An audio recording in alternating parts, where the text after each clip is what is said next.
Collective Educator Agency exists when educators on a campus take intentional actions based on shared beliefs and trust that together they can increase opportunity and measurable success for all students.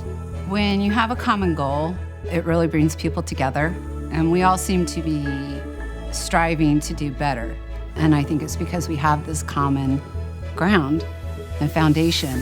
When the teaching staff at Olive Elementary learned that the principal seat was open at their school, they saw an opportunity to implement AVID across every grade level. Principal Heather Darrow shared their vision, and after joining the team, they've worked together to evolve how educators teach, collaborate, and think about teaching. Before she came and before we had AVID, we were all struggling. Each teacher was separate in their own little classroom, in their own little atmosphere box, so to speak. We're very collaborative. We have a culture that works together to support one another, to lift each other up. And I would say not just the staff, but the community as well. When you have a team who's so driven and passionate about a concept and they're open-minded as well, I was able to come in and be like, let me help you make this model or this template. Or, you know, we really were able to bounce ideas off of each other.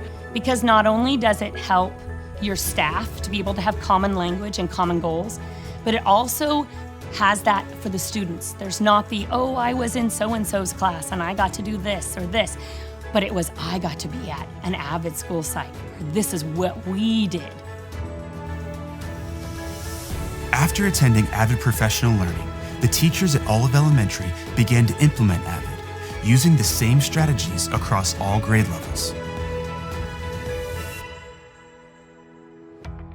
What helped us be successful was that we walked away kind of going, you know, I'm going to do these 3 things in my class over the next year. We're not going to try to do everything. We would use philosophical chairs. We would start teaching it in kindergarten.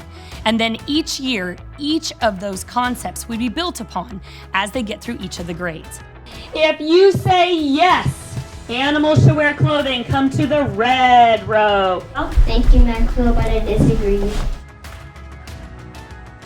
Learning strategies introduced here in the kindergarten first grade combination class are the same strategies used in the 4th grade class, allowing students to focus less on the strategy and more on the lesson that it serves.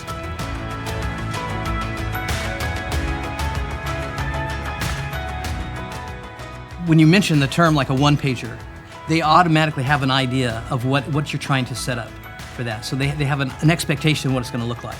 And then as you add rigor to it, as you go through the different grade levels, it's going to look a little bit differently. When we talk about our Frayer models for vocabulary terms or some of those kind of things, as soon as you put that model up there, your kids know what they have the expectation of what it's going to take to fill that in and to be successful at that. You don't have to go back to square one of explaining the whole thing to them. They can turn around and teach it to some of the other students as well. The result of this intentional vertical integration creates a school-wide culture that also impacts how the teachers themselves plan and collaborate. We have, you know, specific times where teachers are getting together, sharing kind of what they've done and what we're doing, setting goals for different things that we're trying to accomplish, and start mapping out things that you're going to cover. And at the same time, then you're hearing from other teachers things that they've done that have gone well. Meeting at our staff meetings, we usually have a devoted time where someone can share lessons that they've done that worked really well in their classrooms, or something that they want to try and they want to get some help for. So that just kind of makes collaboration a real natural part of what we do. I really try to protect their time. So if we have grade level collaboration time or PLC time, I make sure that they do have that time available to them. I actually spend some of my PD times as collaboration times because I do believe that is also professional development. While using AVID strategies based on an aligned purpose, Olive Elementary has created significant impact that fosters possibility for every student.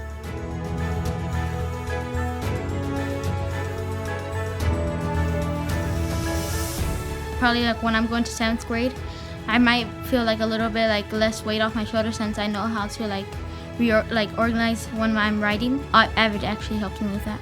I like that it helps us be organized and it helps us set goals. We take notes in almost every subject. We learned a lot about organization and responsibility. Like every teacher taught us something different. it's worth it. You know, when you see your student advocate for themselves, maybe they come from a place where they aren't heard, and now they have a family inside of their classroom where they feel safe enough to express an opinion, and you know that it's going to carry on outside of just this classroom. That is worth it.